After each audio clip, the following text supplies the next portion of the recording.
ವಿವಿಧ ಬೇಡಿಕೆ ಈಡೇರಿಕೆಗೆ ಆಗ್ರಹಿಸಿ ಮಾರ್ಚ್ 2ರಂದು ಅಂಗನವಾಡಿ ನೌಕರರಿಂದ ಬೆಂಗಳೂರು ಚಲೋ ಬೃಹತ್ ಪ್ರತಿಭಟನೆ ನಡೆಸಲಾಗುವುದು ಎಂದು ಎಐಟಿಯುಸಿ ಜಿಲ್ಲಾಧ್ಯಕ್ಷೆ ಜಯಲಕ್ಷ್ಮಿ ತಿಳಿಸಿದ್ದಾರೆ.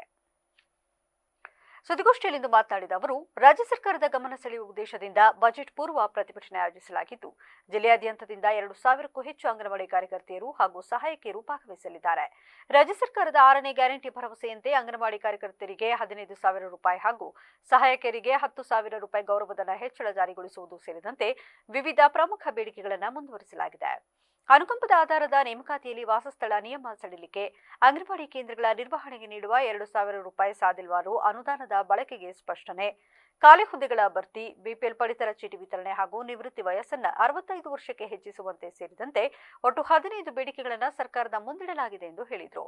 ತಾಲೂಕು ಆಫೀಸಲ್ಲಿ ಮೀಟಿಂಗ್ ಕರೀತಾರೆ, ಹಾಗೂ ಹೋದಾಗ ಫಲಾನುಭವಿಗೆ ಅನ್ಯಾಯ ಆಗ್ತದೆ. ಹಾಗಾಗಿ ನಮ್ಮನ್ನು BLO ಕೆಲಸದಿಂದ ಕೈ ಬಿಡಬೇಕು ಅಂತ ಸುಮಾರು ಸರಿ ಕೇಳ್ಕೊಂಡಿದ್ರು ಕೂಡ ಪುನಃ ನಮಗೇನೆ ಕೆಲಸವನ್ನು ಹೇಳ್ತಾ ಇದ್ದಾರೆ.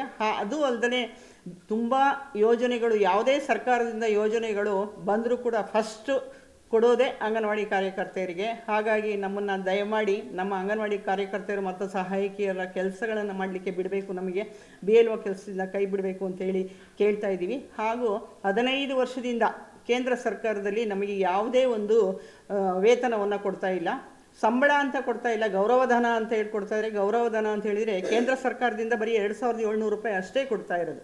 ಹಾಗಾಗಿ ನಾವು ಮಾನ್ಯ ಶ್ರೀ ಪ್ರಧಾನಮಂತ್ರಿಯಾದ ಮೋದಿಯವರಲ್ಲಿ ಬೇಡಿಕೆ ಹೇಳೋದೇನು ಅಂತಂದರೆ, ನಮ್ಮ ಅಂಗನವಾಡಿ ಕಾರ್ಯಕರ್ತೆಯರಿಗೆ ಒಂದು ಸಂಬಳ ಅಂತ ಕೊಡಿ, ನಿಗದಿಗೊಳಿಸಿ ಅಂತ ಹೇಳ್ಬಿಟ್ಟು ಕೇಳ್ಕೊತಾ ಇದ್ದೀವಿ.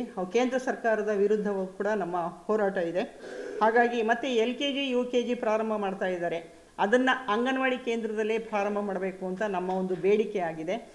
ಮತ್ತು ಮೊಟ್ಟೆ ರೇಟು ಸುದ್ದಿಗೋಷ್ಠಿಯಲ್ಲಿ ಎಐಟಿಯುಸಿ ಗೌರವ ಅಧ್ಯಕ್ಷ SC ಡೋಂಗ್ರೆ, ಖಜಾಂಚಿ ನಾಗರತ್ನ ಹಾಗೂ ಪ್ರಧಾನ ಕಾರ್ಯದರ್ಶಿ ವೇದಾವತಿ ಉಪಸ್ಥಿತರಿದ್ದರು.